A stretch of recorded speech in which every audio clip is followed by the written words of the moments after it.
تازہ ترین ویڈیوز کے لیے چینل کو سبسکرائب کر کے بیل آئیکن اور آل نوٹیفیکیشن پر کلک کریں۔ جب آپ پھسل جاتے ہیں تو پھر سنبھلنے میں بڑا وقت لگتا ہے۔ ایسا ہی کچھ علامہ محمد اقبال کے ساتھ بھی ہوا، جو جوانی بلکہ اوائل عمری میں مختلف مسائل کا شکار ہوئے۔ بسم اللہ الرحمن الرحیم۔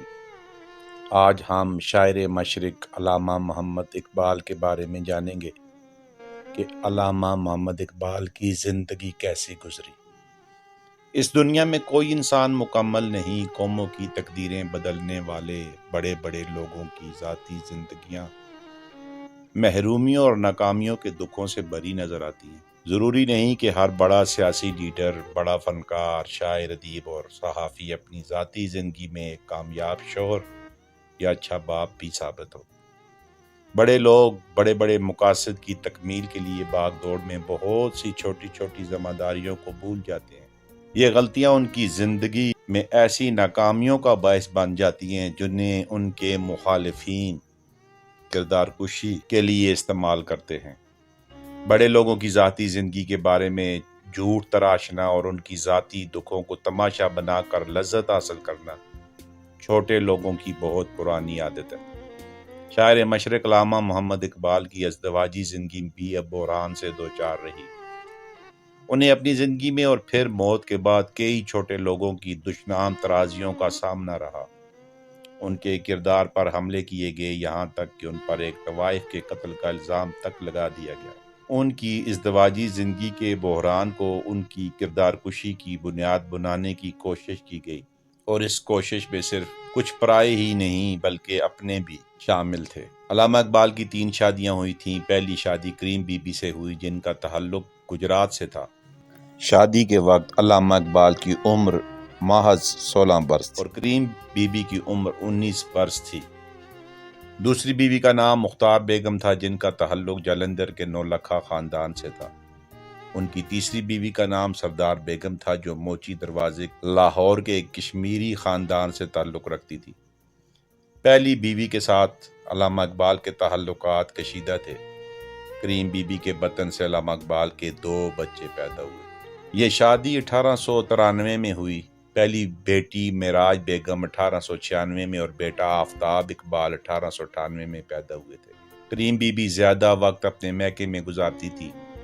ان کے والد ڈاکٹر عطا محمد نے بیٹی کی پرورش بڑے ناز و نہم سے کی تھی۔ گجرات کے محلہ شال بافاں کی ایک شاندار حویلی میں پرورش پانے والی کریم بی بی اور علامہ اقبال کے خاندان میں نمایاں طبقاتی فرق تھا۔ علامہ اقبال نے لاہور میں تعلیم مکمل کرنے کے بعد ملازمت حاصل کر لی اور بھائی دروازے میں مکان کرائے پر لے لیا، تو کریم بی بی نے ان کے ساتھ اس مکان میں قیام نہیں کیا۔ علامہ اقبال کو اپنی بیٹی معراج سے بہت محبت تھی، لیکن بیٹے آفتاب کے ساتھ ان کے تعلقات خراب رہے۔ ان کی بیٹی معراج صرف 19 برس کی عمر میں 1915 میں وفات پا گئی، لیکن باپ بیٹے کے اختلافات اتنے بڑے کہ علامہ اقبال نے بیٹے اور بیوی سے علیحدگی اختیار کر لی۔ سید نذیر نیازی اپنی کتاب اقبال کے حضور میں شادی کی ناکامی کے بارے میں کہتے ہیں کہ رشتہ عجلت میں طے ہوا تھا۔ خاندانی حالات میں بہت تفاوت یعنی کہ فرق تھا۔ علامہ اقبال نے نباہ کی بہت کوشش کی، لیکن بات نہ بنی۔ علامہ اقبال نے کریم بی بی کو طلاق دینے سے گریز کیا، کیونکہ وہ طلاق کے لیے راضی نہ تھیں۔ علیحدگی پر اتفاق ہو گیا اور علامہ اقبال نے کفالت کی ذمہ داری اٹھا لی۔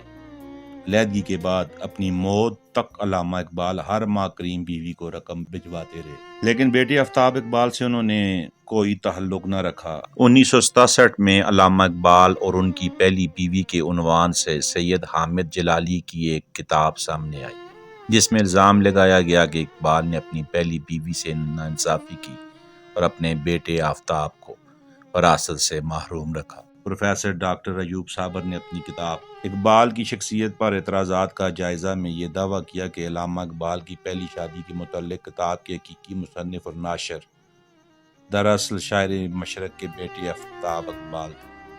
اسی کتاب کا دوسرا ایڈیشن بیگم آفتاب اقبال نے شائع کیا، اور اس کتاب میں علامہ اقبال پر وہی الزامات لگائے گئے جو بھارتی مصنف اقبال سنگھ کی کتاب پرجوش مسافر میں لگائے گئے تھے۔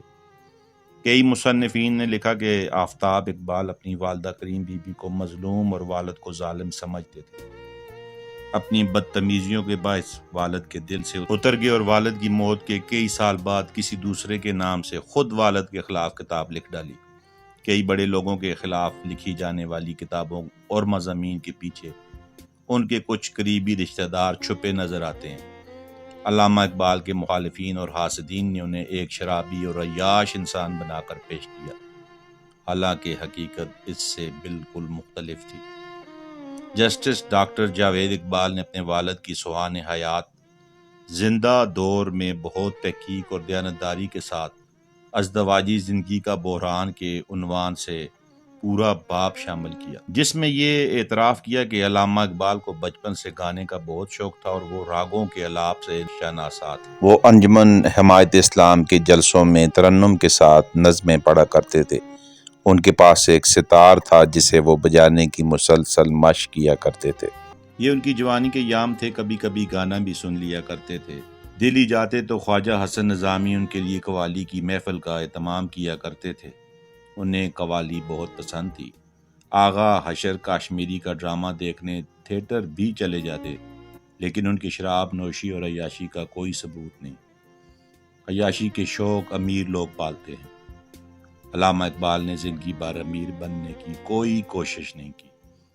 سوال یہ پیدا ہوتا ہے کہ پہلی شادی کی ناکامی کے بعد انہوں نے مزید 2 شادیاں کیوں کی؟ اس سوال کا جواب ڈاکٹر جاوید اقبال نے دیا ہے۔ لکھتے ہیں کہ بہت سی پڑھی لکھی اور امیر خواتین علامہ اقبال سے شادی کی خواہش مند تھیں، لیکن علامہ اقبال کسی ایسی خاتون سے شادی کرنا چاہتے تھے جو ان کے خاندان کے ساتھ ایڈجسٹ کر سکے۔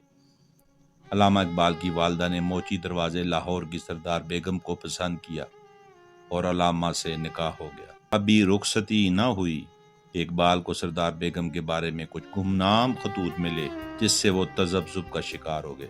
رخصتی ملتوی ہوگی، طلاق کا ارادہ کیا لیکن طلاق نہ دی۔ 3 سال گزر گئے۔ اس دوران لدھیانہ سے مختار بیگم کا رشتہ آ گیا اور 1913 میں مختار بیگم سے شادی ہو گئی۔ ان کی دوسری بیوی سردار بیگم نے انہیں خط لکھا اور کہا کہ میرا تو آپ سے نکاح ہو چکا ہے، اب میں کسی اور سے نکاح کا تصور بھی نہیں کر سکتی، اسی حالت میں پوری زندگی بسر کروں گی۔ یہ خط پڑھ کر علامہ اقبال کو اپنی غلطی کا احساس ہوا۔ انہوں نے مختار بیگم کو بتایا، انہیں بھی بہت افسوس ہوا۔ علامہ اقبال نے دونوں بیویوں کو انارکلی والے مکان میں اکٹھے رکھا۔ ڈاکٹر جاوید اقبال کے بقول دونوں میں بہت محبت تھی۔ ان دونوں کے اصرار پر ایک دفعہ اقبال نے اپنی پہلی بیوی کریم بی بی کو بھی بلوایا، جو کچھ دنوں کے لیے آئیں لیکن واپس چلی گئیں۔ مختار بیگم 1924 میں دوران زچگی لدھیانہ میں وفات پا گئیں۔ علامہ اقبال نے ان کی نماز جنازہ خود پڑھائی۔ سردار بیگم کے بطن سے جاوید اقبال اور منیرہ پیدا ہوئیں۔ جسٹس ڈاکٹر جاوید اقبال نے اپنا گریبان چاک میں اپنے والدین کے تکرار کا ذکر بھی کیا۔ سردار بیگم کا اصرار تھا کہ والد باقاعدگی سے وکالت کریں کیونکہ گھر کے اخراجات پورے نہیں ہوتے تھے۔ وہ کہا کرتی کہ میں اس گھر میں ایک لونڈی کی طرح کام کرتی ہوں اور پیسے بچانے کی کوشش کرتی رہتی ہوں، اور آپ بستر پر دراز شعر لکھتے رہتے ہیں۔ جواب میں علامہ اقبال صرف کھسیانی ہنسی ہنستے تھے۔ سردار بیگم کی کفایت شہاری اور ان کے زیورات کی فروخت سے لاہور میں اراضی خریدی گئی، جس پر جاوید منزل تعمیر ہوئی۔ یہ گھر سردار بیگم کے نام تھا۔